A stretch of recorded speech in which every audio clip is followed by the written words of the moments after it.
Hi, how's it going? Who am I? Well, my name is Highlander. Nice to meet you.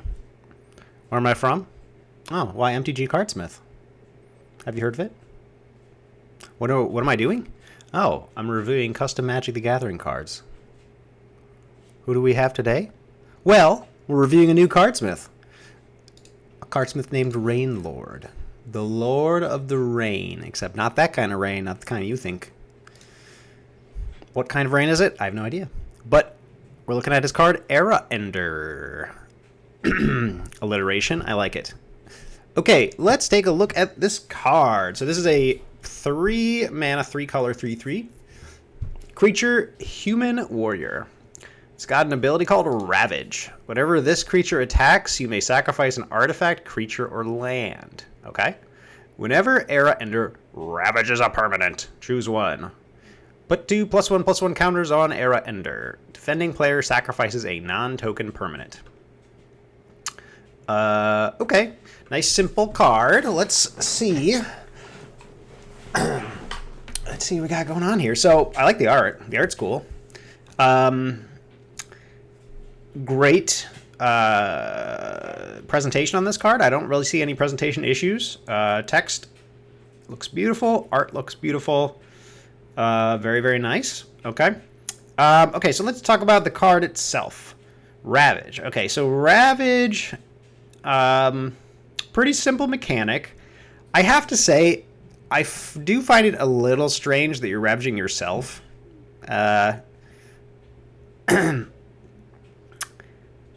You know, I mean,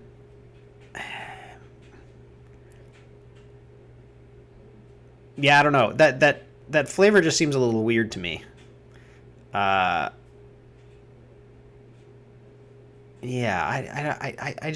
I don't know. I kind of don't buy it. Like, what?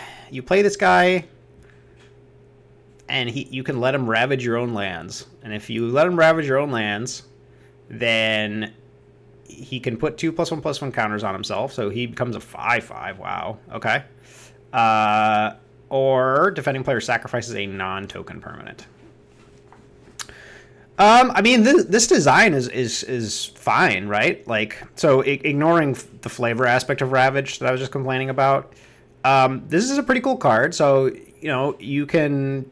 It's basically got 3 modes, right? It's a 3 mana 3/3. It's a 3 mana 5/5 if you sacrifice an artifact, creature, or land. Or you can have defending player sacrifice a non-token permanent. So, to me, okay, so let's think about how this card plays out a little bit. So, if let's say you play this guy on curve, right? If you play this guy on curve and you have like nothing in play but lands, it seems unlikely you'll sacrifice a land, unless you're playing like an incredibly low curve deck. And obviously, you don't want to. I guess you could sacrifice him to himself. You can let him ravage himself. Oh, God, the images. You can let him ravage himself, and you'll make defending player sacrifice a non-token permanent. But I mean, most of the time, that's going to be like a land. But, you know, if they have a creature, they may say... I mean, that's actually, to be honest, like, let's say you're on the play, and your opponent doesn't play anything until, you know, so they take their turn to... They don't do anything, right? Let's say they don't have a 2-drop, or, you know, they play like an impulse or something, right? And then on your turn, turn 3, you play this guy, sacrifice him, and now they have to sack a land. So then you're actually ahead by like 2 land drops, which is a lot. That's actually pretty powerful. And a little scary, to be honest. Now, that's obviously like a very specific circumstance, but like...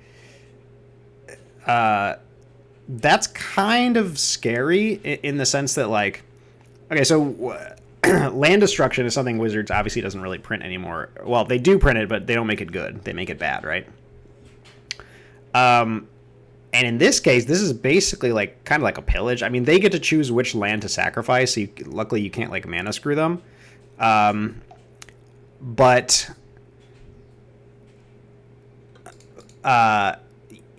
if you're on the play and they don't go away, no, go away. If you're on the play and they have, let me just quit this, and they haven't put any permanents into play other than lands, this thing will just decimate them, right? They're gonna have. So they're going to have 2 mana next turn. You leave them with 1 land. They're going to have 2 mana next turn, and you're going to have 4 mana if you make a land drop. That's crazy.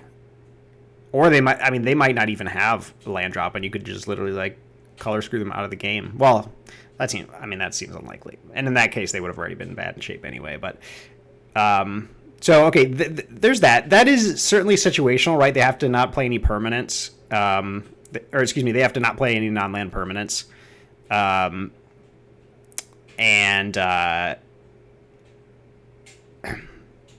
Yeah, I feel like one thing that would help this out a lot is if you had to ravage another permanent.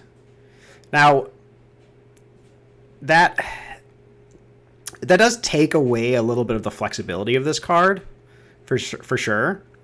But or maybe you just say defending player sacrifices a non-token, non-land permanent. That would probably do it. Because the nice thing about being able to ravage himself, I mean, again, flavor-wise, it's like super weird, but then it sort of adds another mode to this card, basically, right? It's like you can just play him as an edict, essentially. Which is kind of neat. And, if you have, like, sacrifice, presumably you play this guy in a sacrifice deck, right? So you're going to have, Blood Artists and things like that you get triggers off of for doing that. So, okay. So otherwise you could just play it on curve as a 3-mana 3/3, which is fine. I mean, it's not, like, exciting for, you do have to have straight-up Jund mana on turn 3, which is, doable, but, like, not the easiest.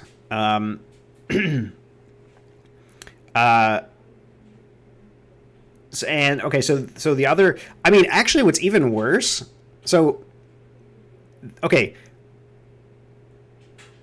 here's another situation. So let's say turn 1 you play like a Birds of Paradise or something. Turn 2 you play like a mountain and this guy, and they have 1 land in play, and now you sacrifice your Birds of Paradise, and they have 0 lands in play, and next turn you're going to have 3 lands in play. They're going to have 1 land, and you're going to have a 3/3 in play. Yikes. Yeah, I think this should probably be non-land permanent, just based on, like, that possibility.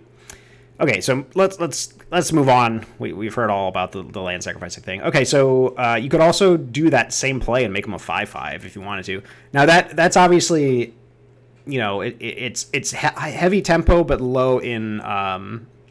low in card advantage, so it's a little risky, right? I mean, they can always just kill your guy, and then you've lost 2 permanents for their 1 removal spell. So, which I'm fine with. But of course, this mode gets a lot better.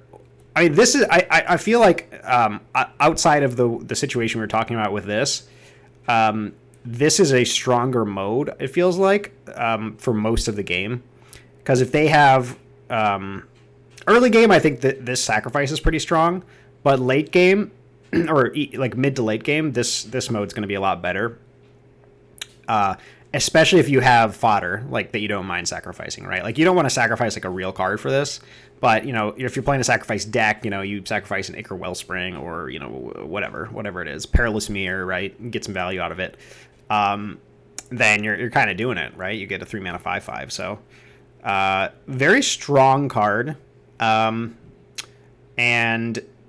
yeah, I like how flexible this card is. Very cool. It works really nicely in a sacrifice deck. So, yeah, I mean, as far as the gameplay goes, outside of that issue I mentioned with the lands, I think that this is a really nice design. Flavor-wise, I have a couple issues. I did mention the Ravage thing, which it's just a little strange that you're ravaging your own creatures. Like... I don't know, or you're ravaging your own, like, stuff, right? So you're like, Sir Erander, I make you the Knight of the Realm. You have free reign to ravage my people.